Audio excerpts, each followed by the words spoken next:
Ajal itu apa dalam bahasa Indonesia? Apa artinya ajal? Ajal itu secara singkat adalah batas usia yang diberikan. Usia. Anda diberikan 40 tahun, 50 tahun, dengan fasilitas segalanya ada, Masya Allah. Apa yang telah kita siapkan untuk menuju Allah Subhanahu wa Ta'ala?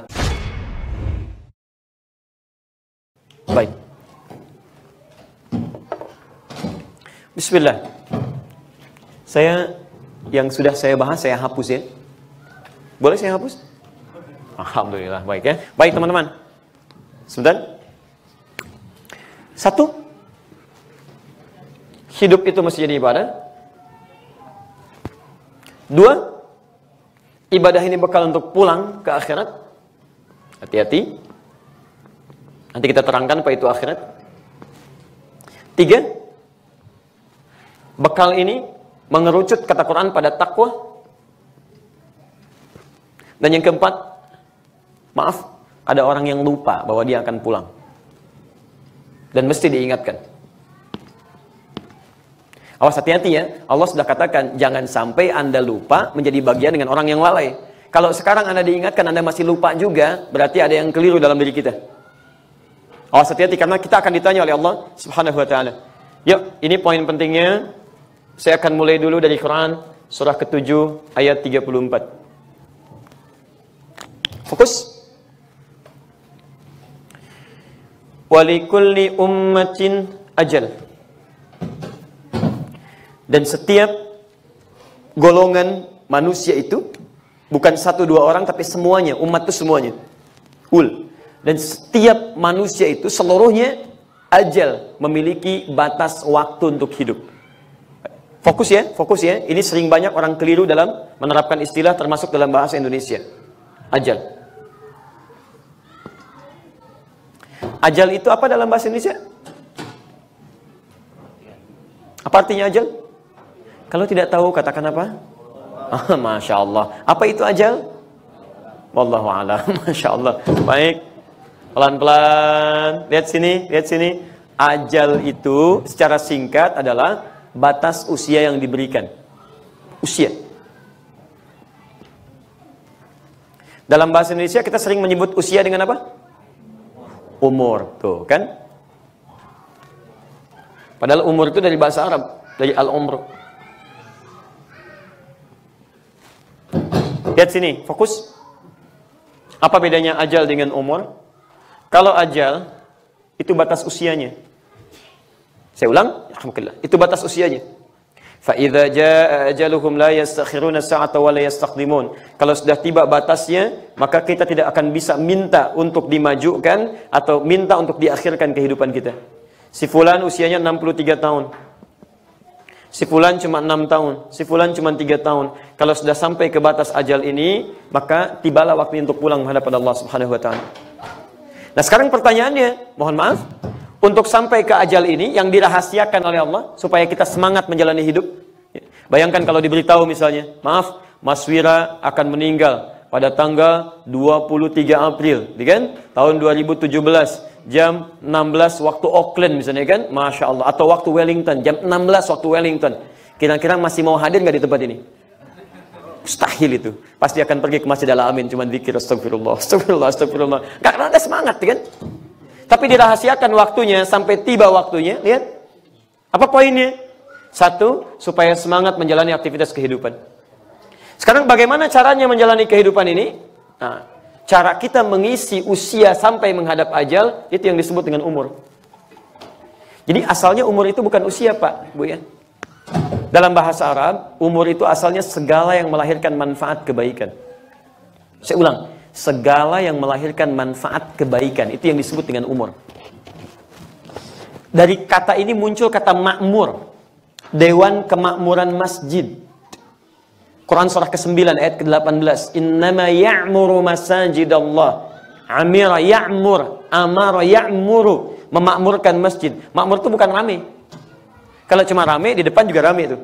Di alun-alun rame, kan? Di taman rame. Makmur itu segala yang bermanfaat. Jadi kalau Anda nanti jadi DKM masjid, ya merawat masjid, maka hadirkan segala yang bermanfaat di dalamnya. Sebaliknya usia kita, cara mengisinya disebut dengan umur, seakan-akan Allah ingin sampaikan, maaf, Kalau ada orang masih diberikan kesempatan hidup, maka jadikanlah semua aktivitasnya memberikan manfaat bagi dirinya.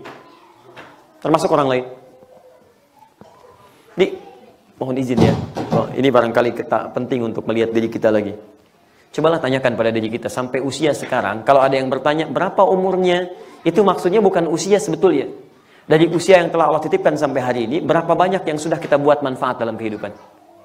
Jangan-jangan hari ini kita masih bisa bicara, tapi bicaranya nggak bermanfaat. Jangan-jangan kita masih bisa melihat, tapi melihatnya tidak ada manfaatnya. Sampai ke ujung kaki. Saya mau tanya pada yang di Wellington dulu di sini. Ya, kita dikasih mata oleh Allah nih. Apa fungsi mata? Tuh, sudah salah kan? Fungsi mata bukan melihat. Bagi manusia bukan melihat. Kalau cuma melihat, kambing juga melihat. Burung juga melihat. Kiwi juga melihat. Masya Allah, mohon maaf. Sedangkan mata kita, bedanya dengan mata kambing, mata elang yang lebih tajam dibanding kita, itu mata kita akan dihisab, mata hewan tidak. Quran surah 17 ayat 36, posisi paling kanan di pertengahan. Innas sam'a wal basara wal fu'ada kullu ulaika kana anhu mas'ula. Setiap pendengaran kita, penglihatan kita, dan apa yang kita fikirkan, itu pasti akan dihisab, ditanya oleh Allah Subhanahu wa taala. Karena itu ketika mengatakan fungsi mata, kata Quran bukan melihat, Pak, Bu. Sekali lagi, apa fungsi mata? Biasa itu ya, pertanyaan pertama kencang, jawaban salah, kan? Pertanyaan kedua pelan, jawaban salah. Pertanyaan ketiga, nggak ada yang jawab lagi. Baik teman-teman, fungsi mata itu bukan melihat, tapi Quran surah ke-24, ayat 30 untuk laki-laki, ayat 31 untuk perempuan. Ternyata bukan melihat, tapi melihat yang baik-baik.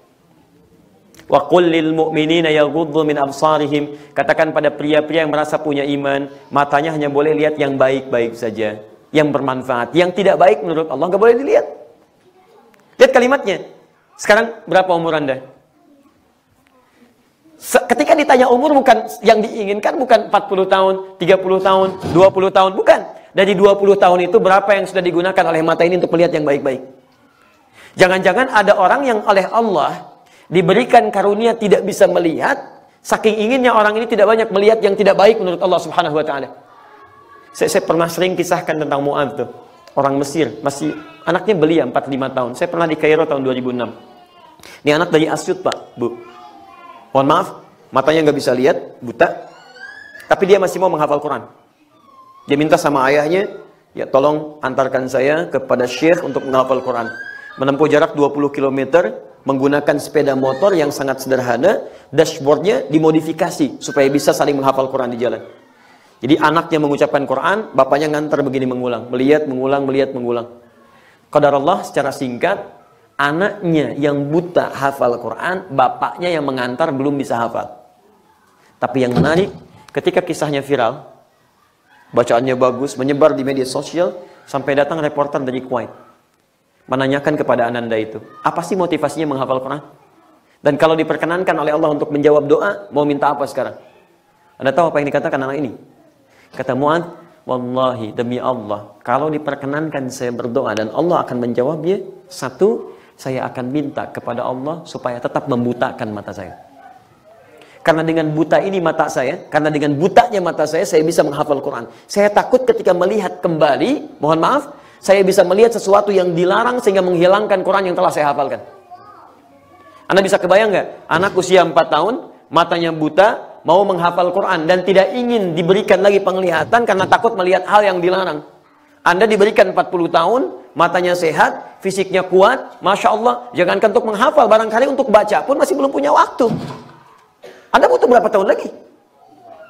Semuanya kita lihat kan, suatu saat kita akan pulang. Yang kedua kata Musa, ini yang paling indah. Kata Musa, kenapa saya mau menghafal Quran? Karena suatu saat saya akan kembali kepada Rabb saya.